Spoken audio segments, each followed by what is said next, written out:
Gaza's health ministry says 9 Palestinians have been killed in Israeli airstrikes on the territory. The strikes came after Hamas militants fired rockets from Gaza towards Jerusalem, after hundreds of Palestinians were injured in clashes at a Muslim holy site. Fighting broke out earlier inside Jerusalem's Al-Aqsa Mosque, with police firing stun grenades and tear gas at Palestinian demonstrators. And a march planned by the ultra-nationalist Israelis through the streets of Jerusalem was cancelled. The violence follows days of protests over plans to evict Palestinians from East Jerusalem. Straight to Jerusalem then, and we'll join DW correspondent Tanya Kramer. Welcome, Tanya. Let's start with those rockets. What happened?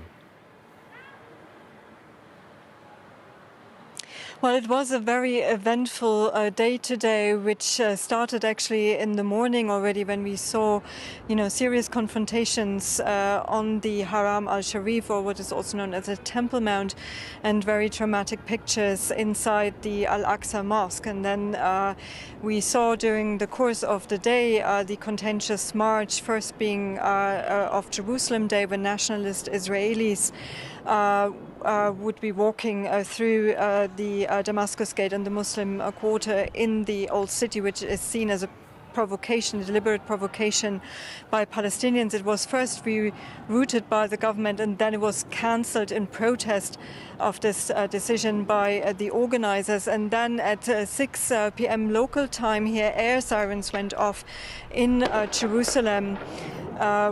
Warning of incoming rockets. Hamas had earlier issued some sort of ultimatum as a response to what happened at the Al-Aqsa Mosque, saying that Israel should withdraw their forces, the police, from the Haram al-Sharif and also from the area of Sheikh Jarrah. This is the area where the 4 families are under threat of eviction. And of course, since then, we're seeing now further rocket attacks in the south from Gaza to the south, but also, of course, air raids by Israel and attacks on Gaza.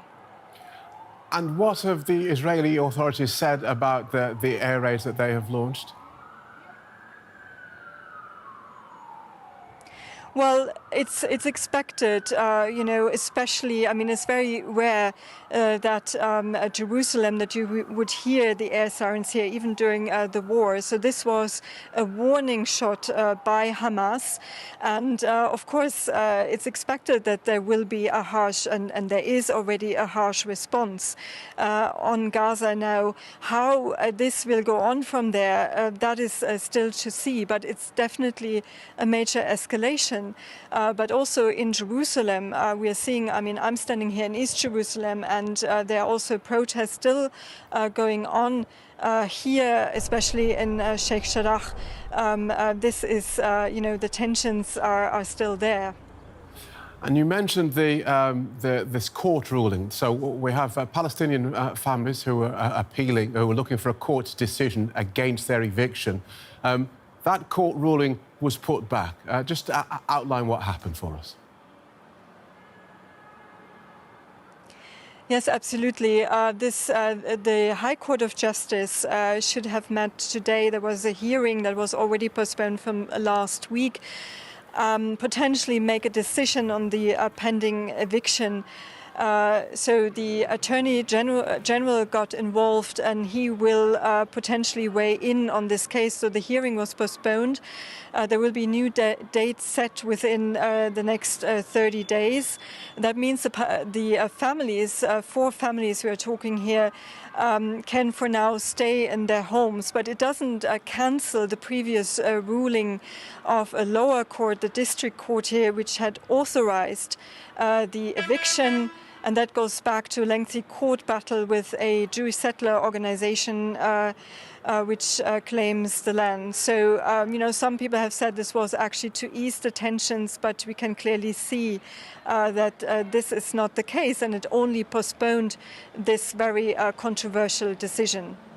Tanya Kramer in Jerusalem. Thank you so much.